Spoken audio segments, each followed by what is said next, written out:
Hello, good morning class 5 के बच्चों। आज मैं आप लोगों को आपके हिंदी पाठ्य पुस्तक से एक चैप्टर है जो कविता के रूप में है, महाराणा प्रताप का घोड़ा चेतक। महाराणा प्रताप बहुत बड़े योद्धा थे जिन्होंने भारत की आज़ादी के लिए, हिंदुस्तान की आज़ादी के लिए अंग्रेज़ों से लोहा लिया और उसी क्रम में, युद्ध के क्रम में ही इनका घोड़ा खाई में गिर जाता है और इससे इनकी मौत हो जाती है। देखिए क्या है, श्याम नारायण पांडे द्वारा लिखी यह कविता है, जिस कविता में उनके घोड़ा की विशेषता के बारे में बताया गया है कि यह घोड़ा कैसा था। तो देखिए, पहले पद्यांश में है, रन बीच चौकड़ी भर भर कर चेतक बन गया, निराला था राणा प्रताप के घोड़े से पर गया, हवा का पाला था। मतलब रन बीच चौकड़ी, रन बीच, रन का मतलब युद्ध, बीच का मतलब उसके बीच में, चौकड़ी का मतलब चारों तरफ, भर भर कर मतलब युद्ध के मैदान में महाराणा प्रताप का जो वह घोड़ा था वह बादलों से निकलता हुआ, जैसे हवा तीर की गति से निकल जाता है, उसी तरह से युद्ध के समय में योद्धाओं के बीच में से, सूरवीर जो योद्धा लड़ते रहते हैं उनके बीच से वह किस तरह पवन के वेग से निकल जाता, वह किसी को पता ही नहीं चलता था। गिरता न कभी चेतक तन पर राणा प्रताप का कोड़ा था, वह दौड़ रहा अड़ी मस्तक पर, या आसमान का घोड़ा था।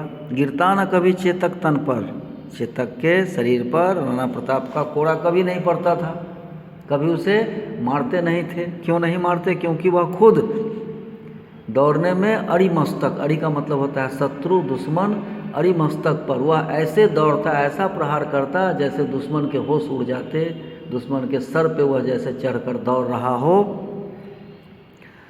उसके बाद है, जो तनिक हवा से बाग हिली लेकर सवार उड़ जाता था, राणा की पुतली फिरी नहीं तब तक चेतक मुड़ जाता था। जिस प्रकार थोड़ा सा हवा चलने पर पेड़ पौधों के पत्तियां, घास के तिनके हिलने लगते हैं, उसी तरह से राणा प्रताप के घोड़े पर जैसे ही थोड़ा एहसास होता कि वह युद्ध के मैदान में, जब तक कि लोगों की आंख की पुतली नहीं हिलती, एक पलक नहीं झुकता, तब तक राणा प्रताप को लेकर के वह घोड़ा बादल में, बादलों हवा के वेग से बादल में समा जाता। जैसे कौशल दिखलाया चालों में, उड़ गया भयानक भालों में, निर्भीक गया वह ढालों में, सरपट दौड़ा करवालों में। उस घोड़े को भी किसी तरह का कोई डर नहीं था। जब तक चेतक पर राणा प्रताप बैठे होते, एक योद्धा की तरह, एक घुड़सवार की तरह, तो निर्भीक गया वह ढालों में, मतलब युद्ध के बीच में, योद्धाओं के बीच में, वह ढाल और तलवार चलाने वाले योद्धाओं के बीच में वह निर्भीक होकर हवा के वेग से किस तरह घुस जाता और किस तरह वह मार काट करके निकल जाता, लोग इसके लिए अचंभित रह जाते। है यही रहा अब यहाँ नहीं, वह वहीं रहा है वहाँ नहीं, थी जगह न कोई जहाँ नहीं, किस अरि मस्तक पर कहाँ नहीं। है यहीं रहा अब यहाँ नहीं, बस एक पल में दिखाई देता यहाँ और दूसरे ही पल वह वहाँ से गायब हो जाता। कोई ऐसा जगह नहीं था जहाँ राणा प्रताप का घोड़ा चेतक नहीं पहुँचता।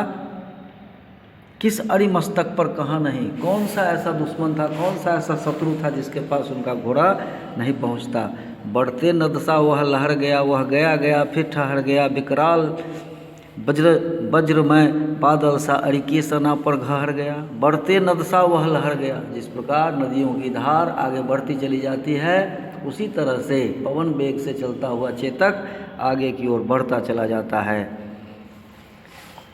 भाला गिर गया निसंग है, टापों से खन गया अंग, बैरी समाज रह गया दंग, घोड़े का ऐसा देख रंग। भाला गिर गया निसंग, एक समय ऐसी आई जब राणा प्रताप का घोड़ा गिर गया था।